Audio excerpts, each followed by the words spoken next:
The little girl froze when she looked out the front window and saw them. Police cars stretched down the block like a blue and red river of flashing lights. More than 50 uniformed officers stood in perfect lines outside her tiny, worn-down house. Their faces were serious. Their hands rested near their belts. Neighbors stood on porches whispering. Some were recording with their phones. Others simply stared. And right in the middle of that terrifying scene stood 9-year-old Amara Johnson, still holding her empty lunch bag. She thought they had come to arrest her.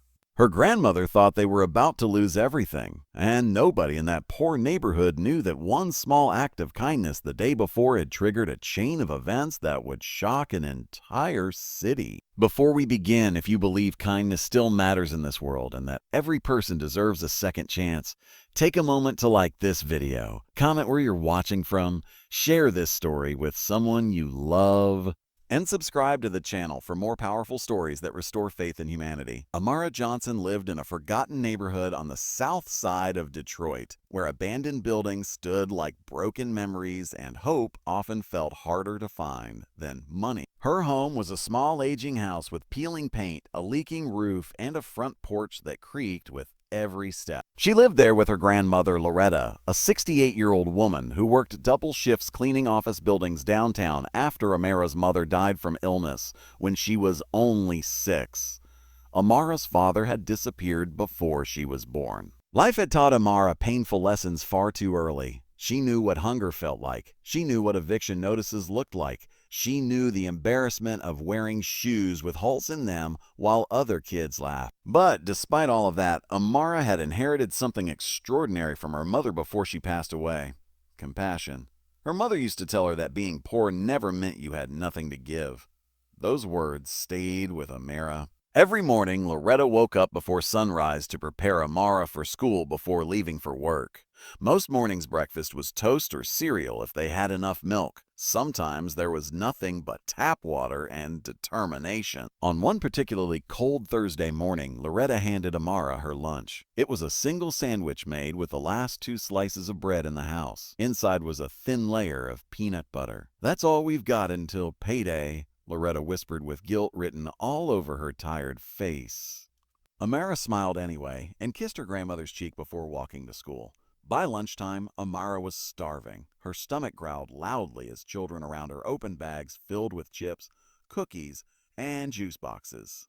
She quietly unwrapped her sandwich and prepared to eat when she noticed someone outside the cafeteria window. A man stood near the school fence. He looked weak. His beard was messy. His clothes were dirty and torn, and his eyes looked hollow. Most people ignored him. Some students laughed and pointed. But Amara noticed something others didn't. He looked desperate, and he was staring at food the way someone stranded in a desert looks at water. Amara hesitated. That sandwich was all she had. She probably wouldn't eat again until dinner, and even that wasn't guaranteed. Her stomach twisted with hunger, but then she remembered her mother's words. Being poor doesn't mean you have nothing to give. Amara quietly stood up, slipped out through a side gate near the playground, and walked toward the man. Her tiny hands trembled as she held out the sandwich. The man stared at her in disbelief. For a moment, he looked like he might cry. Amara simply smiled and placed the sandwich into his shaking hands.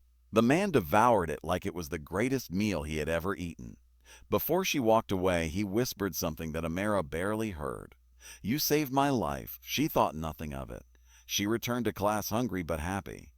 That night, Amara went to bed with an empty stomach. Loretta had come home devastated after learning her hours at work had been cut. Their electricity bill remained unpaid. The landlord was threatening eviction, and Amara secretly prayed things would somehow get better. The next morning, everything changed. Amara woke up to loud noises outside.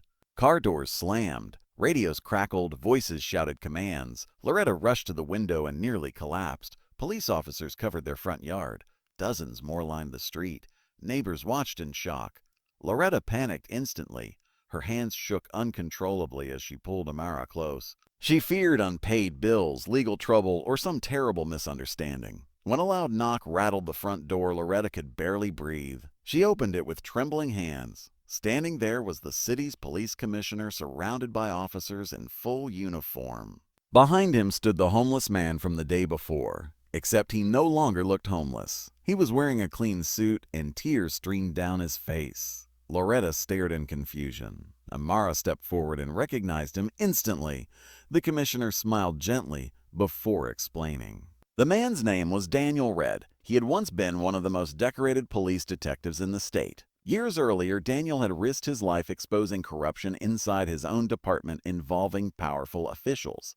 Instead of being praised, he was framed for crimes he didn't commit. He lost his badge, he lost his career, he lost his home. His wife died while he fought legal battles. His son was placed into foster care. With nowhere to go, Daniel ended up living on the streets. Yesterday had been his breaking point. He had gone 3 days without food. He had planned to end his life that afternoon. Then a little girl walked up and gave him the only food she had. That simple sandwich stopped him. That act of kindness reminded him that humanity still existed. Instead of ending his life, Daniel went to a church shelter that evening. There, a retired journalist recognized him and connected him with a legal team that had been reopening corruption cases involving former city officials. New evidence had surfaced proving Daniel was innocent. Those responsible for destroying his life were finally being arrested that very morning. The officers standing outside weren't there to hurt Amara, they were there to honor her. Many of them had trained under Daniel years earlier. They knew the truth, and they knew the truth, and they knew that without Amara's kindness, Daniel might not have lived long enough to see justice. The commissioner stepped aside as every officer snapped into formation. Then something incredible happened. 50 police officers saluted a little girl standing barefoot on her front porch. The entire neighborhood went silent. Daniel dropped to his knees in front of Amara and handed her a small folded note. Inside was a photograph of him in uniform holding his young son years earlier. On the back were handwritten words. Because you fed me when you had almost nothing, I chose to live. Tears rolled down Loretta's face. Neighbors cried openly. Even hardened officers wiped their eyes. But the surprises weren't over. The commissioner revealed that several officers had taken up a collection after hearing Amara's story. They had paid off Loretta's overdue rent. They covered the family's utility bills for an entire year. A local contractor volunteered to repair their leaking roof. A grocery chain promised free groceries for 6 months. And Daniel, now cleared of all charges, announced that he had started a foundation in Amara's mother's name dedicated to helping hungry children and struggling families. He wanted Amara and Loretta to be honorary founders. News crews arrived later that day. Amara's story spread across social media. People around the country donated to support her education. A scholarship fund was created in her name. But the thing Amara cared about most wasn't the money. It was what happened months later. Daniel regained custody of his son. At a community event hosted by the new foundation, Amara watched father and son hug for the first time in years. There wasn't a dry eye in the room. Daniel told everyone that heroes don't always wear uniforms. Sometimes they wear school uniforms and carry peanut butter sandwiches. Years passed. Amara grew into a remarkable young woman who dedicated her life to helping others. Inspired by her mother, grandmother, and Daniel's story, she became a social worker focused on homeless outreach programs. She never forgot what one sandwich did. She never forgot how close one man came to disappearing forever. And she never forgot that kindness often arrives disguised as something small. A sandwich, a smile, a moment, a choice. Before we end, if this story touched your heart, please like this video, share it with someone who needs hope today, and subscribe for more unforgettable stories. And comment below. A kindness changes lives if you believe one small act can create miracles. Years later, when reporters asked Daniel what saved him, people expected him to mention lawyers, justice, or the police department clearing his name. He always gave the same answer. A hungry little girl who had every reason to keep her lunch, but chose compassion instead. And every time Amara heard those words, she smiled through tears because she understood something many adults never learn. You do not need wealth to change someone's life. Sometimes all it takes is giving your last sandwich to someone who needs it more. 10 years after that unforgettable morning when 50 police officers lined up outside her grandmother's home, Amara Johnson had become a symbol of hope across America. But fame did not erase pain, and kindness did not protect her from heartbreak. At 19 years old, Amara sat in a hospital hallway under cold fluorescent lights, staring at a vending machine she couldn't afford to use. Her grandmother, Loretta, the woman who had sacrificed everything to raise her, was fighting for her life after collapsing at work. Doctors discovered severe kidney failure without immediate treatment and a transplant. Loretta's chances were shrinking by the day. Amara felt her entire world collapsing. The scholarship money that once promised her future had been drained by medical bills. The foundation Daniel created was struggling after donors pulled out during an economic downturn. Amara worked 2 jobs while attending college classes online, barely sleeping and barely surviving. And now the one person who had always stood beside her might be taken away. Daniel Reed had remained part of Amara's life all those years. Cleared of all charges, he rebuilt his career and became a respected public advocate for homeless veterans and wrongfully accused officers. His son, Marcus, grew close to Amara like a brother. When Daniel heard about Loretta's condition, he rushed to the hospital. But even his influence couldn't move the transplant list faster. Weeks passed. Loretta grew weaker. Amara stayed by her bedside every night, reading old letters her mother had written before she died. In one letter, her mother had written that true love is proven through sacrifice, not words. Those words haunted Amara. One rainy evening, Amara left the hospital exhausted and emotionally numb. She walked through downtown streets after finishing her shift at a diner when she noticed a teenage boy attempting to steal food from a convenience store. The cashier chased him outside screaming. The boy ran directly into traffic. A speeding truck rushed toward him. Without thinking, Amara sprinted forward and pushed him out of the way. The truck slammed into a parked car instead. Amara collapsed onto the wet pavement with a broken arm and severe injuries. The teenage boy cried uncontrollably as strangers called for help. At the hospital, Amara learned the boy's name was Elijah. He had been stealing food for his younger siblings after their mother was arrested and their father abandoned them. The story instantly brought back memories of her own childhood hunger. Even while recovering from her injuries, Amara refused to press charges and instead helped social workers find safe housing for Elijah's family. News of her bravery spread quickly, but one person watching that news report changed everything. A wealthy woman named Dr. Vanessa Carter recognized Loretta's name during the interview. 20 years earlier, Vanessa had been a struggling single mother working as a waitress while attending medical school. One winter night, she and her infant son had nowhere to go after being evicted. Loretta, who barely had enough for herself, allowed Vanessa to stay in her home for several weeks. She never asked for anything in return. That kindness helped Vanessa finish school and become one of the nation's leading kidney specialists. Vanessa had spent years trying to find Loretta and repay her.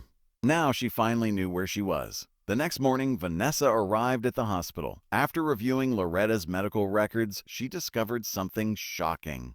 Loretta was not receiving proper care because of insurance complications and administrative mistakes. Vanessa personally transferred Loretta to one of the best medical centers in the country. Then came an even bigger miracle. Vanessa turned out to be a perfect kidney donor match. Without hesitation, she volunteered.